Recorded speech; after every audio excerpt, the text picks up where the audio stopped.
We all have our responsibility, whether you're leading a small business or a big business, in actually saying we will act in favour of equality, decent jobs, treating people with respect, helping people live a life with dignity, and making sure kids get a great start in life.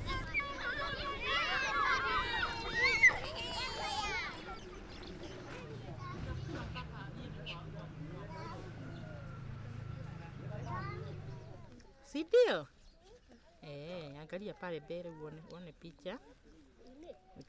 The rights of children is for everyone to protect. We have a duty of care. All businesses, large or small, have an impact on the lives of children. The Children's Rights and Business Principles outline how a company can respect and support children's rights.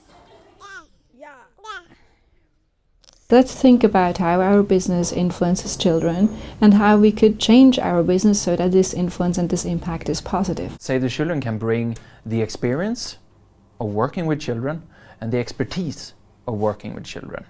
And that is the added competence block that you as a company need in order to address these questions in a very serious way. We're not asking business not to do business, but to do business in another way and get children into the strategic business plan. Save the Children can assess your impact on children, from sourcing of raw material to the factory floor to sales and marketing. We bring the knowledge of children, what works for children, how you transform the lives of children, how you reach the most vulnerable children. We have that knowledge. We can cut the journey very short for many companies. We found that we had children working in one of the supply chains in a joint venture in Pakistan.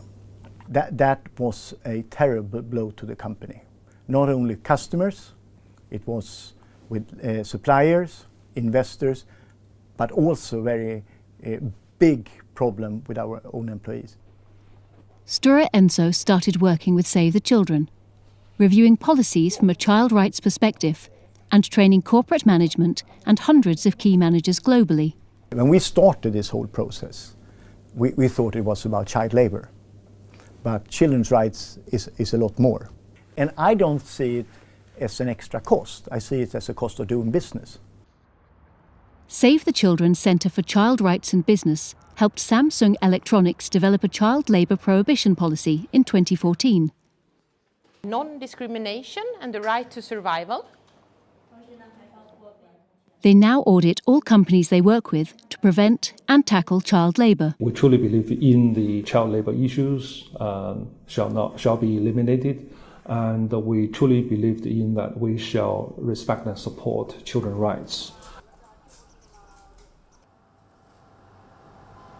We are a ceramic factory, so running a daycare center is a big challenge for us. We have many helps.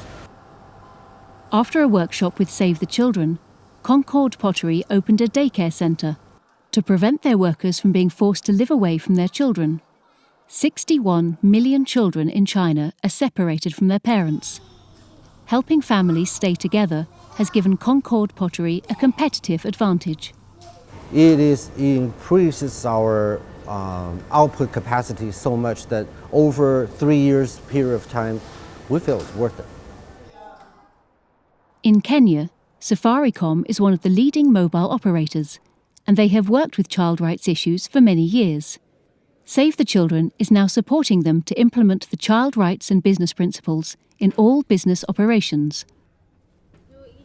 We have a significant impact on those children, and we have to move away from just defending the rights to advocating for those rights as well. Everything we do, whether it's advertising, whether it's our products and services, whether it's procurement, everything has to be looked through that rights-based lens. And if you can do that, then you'll end up doing the right thing.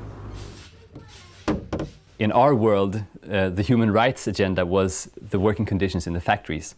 I don't think we'd ever thought of the bigger perspective, so to say. Save the Children is helping leading children's product retailer Top Toy to assess their impact on children, from supplier to the shop floor. If one thinks that working with children's rights and business principles is complicated, I would actually say get in touch with someone who knows a little bit about it. And it doesn't cost so much, actually. Get a little bit of advice. What would this mean for you as a company? What would be your focus areas? And it doesn't mean you have to revolutionize everything you do and change the world. No, you're a for-profit company. But still, if you get some expert advice on smaller things, you can bit by bit start changing your company. And if you start understanding and doing things piece by piece, then it becomes a lot less complicated. Hey there. Oh. If you have a true long-term perspective, this needs to be a part of your core business to drive this agenda. I think the corporate sector is ready. I think what we will see more is companies really analyzing how do we influence the lives of children in our sphere of business, and how do we want to change our contribution to society. Basically, we want actions to be taken right now. Do you think your business has a long or short-term future? If you believe it has a long-term future, you have to address rights-based issues. And the business case is pretty straightforward to me. Almost every time you can lead from values and get the right business case. So why would you possibly, actually, if you can construct the business case to do the right thing, why would you possibly do the wrong thing? It has to be fundamental in your way of doing business, sincere. Because you will get caught one day if you're not sincere, and rightfully so. Find out more about the children's rights and business principles and how Save the Children can help change your company and the lives of children.